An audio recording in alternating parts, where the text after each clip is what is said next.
केंद्रीय कृषि मंत्री शिवराज सिंह चौहान ने आज ई नाम पोर्टल के संबंध में पूछे गए प्रश्न के संबंध में जानकारी दी। इस अवसर पर उन्होंने बताया कि मंडी व्यवस्था में अगर किसानों को अच्छा दाम नहीं मिलता तो वह इस ई नाम पोर्टल के माध्यम से दूसरी मंडियां जहां अच्छे दाम मिल रहे हैं वहां तक पहुंच सकते हैं। और क्या जानकारी दी कृषि मंत्री ने इस अवसर पर, आप सुने सदन में उनका पूर्ण उत्तर।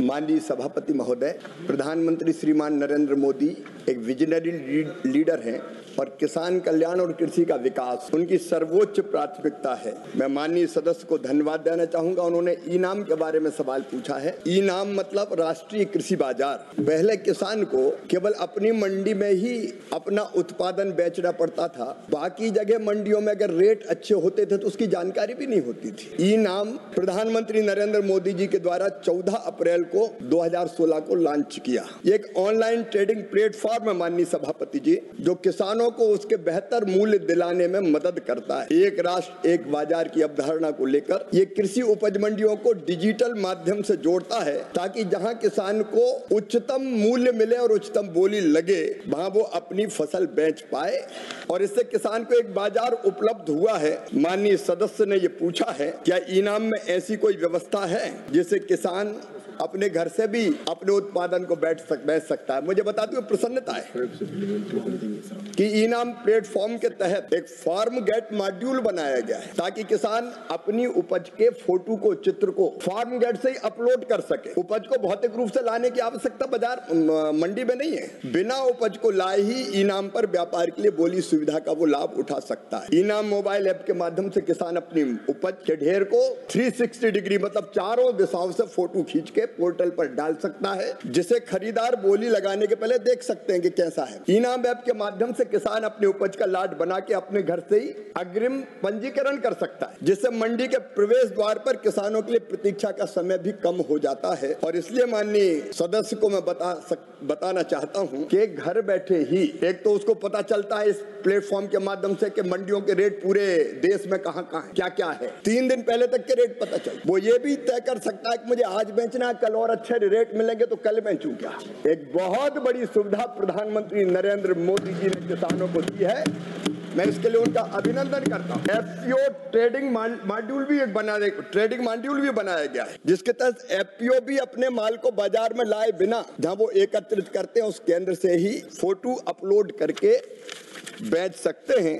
और इसलिए मुझे माननीय सदस्य को बताते हुए प्रसन्नता है कि किसान को देश भर में एक बाजार उपलब्ध होता है। और बड़ी बात यह कि बिचौलियों की संख्या कम हो जाती है। कई जगह हम देखते हैं कि एक जगह रेट बहुत अच्छे हैं, दूसरी जगह रेट नहीं मिलते। किसान को फायदा यह है कि पूरे देश की मंडियों का रेट पता चलता है और वो सीधे सीधे व्यापारी के साथ अपने माल को बेचने के लिए ट्रेडिंग कर सकता है, और इसलिए वो निश्चित तौर पर अपने घर से अपनी उपज को बेच सकता है। कई बार छोटे छोटे किसान जिनकी उपज कम होती, लैंड होल्डिंग कम होती है, वो अपनी उपज के बेहतर दाम अकेले प्राप्त नहीं कर पाते, और इसलिए एक और काम प्रधानमंत्री नरेंद्र मोदी जी के नेतृत्व में हुआ है। छोटे छोटे किसानों को जोड़ के एफपीओ का निर्माण और 10,000 एफपीओ बनाए गए। ये एफपीओ संगठित होकर अपने आदान की व्यवस्था करते हैं, अपने सामान की मार्केटिंग ब्रांडिंग कर सकते हैं। जब ये संगठित होते हैं तो इनको उचित मूल्य प्राप्त करने की इनकी ताकत बढ़ जाती है। और मुझे प्रसन्नता है कि कई एफपीओ किसानों के सशक्तिकरण का उदाहरण बन गए। प्रधानमंत्री लगातार